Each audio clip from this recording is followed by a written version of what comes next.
नन्ही सी आंखें और मुड़ी हुई उंगलियां थी। ये बात तब की है जब दुनिया मेरे लिए सोई हुई थी। नन्ही सी आंखें और मुड़ी हुई उंगलियां थी। ये बात तब की है जब दुनिया मेरे लिए सोई हुई थी। नंगे से शरीर पे नया कपड़ा पहनाता था। ईद वीद की समझ ना थी पर फिर भी मेरे साथ मनाता था।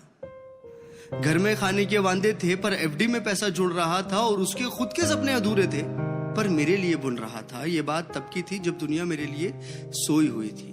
वक्त कटा, साल बढ़ा पर तब भी सब अनजान था। मैं फिर भी उसकी जान था। बिस्तर को गीला करना हो या फिर रातों को रोना, एक बाप ही था जिससे छीना मैंने उसका सोना था। पर वो बचपन शायद अब सो चुका था और मैं जवानी की दहलीज में कदम रखने लगा था। नया शहर था। नए शहर की हवा मुझ पे चढ़ने लगी थी। अपने बाप की हर नसीहत मुझे एक बचपना लगने लगी थी।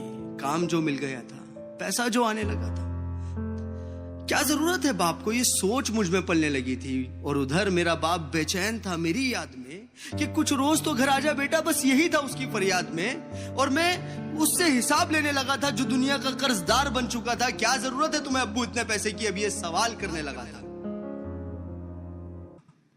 अब घड़ी का कांटा फिर पलट चुका था। कल तक मैं किसी का बेटा था, आज किसी का बाप बन चुका था। बेलोस मोहब्बत की मूरत होता है बाप।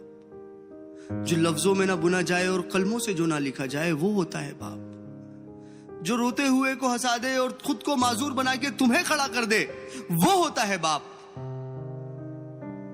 और मैं इस नज़म का कोई नाम रख नहीं पाया क्योंकि मैं बाप को एक लफ्ज में बता नहीं पाया।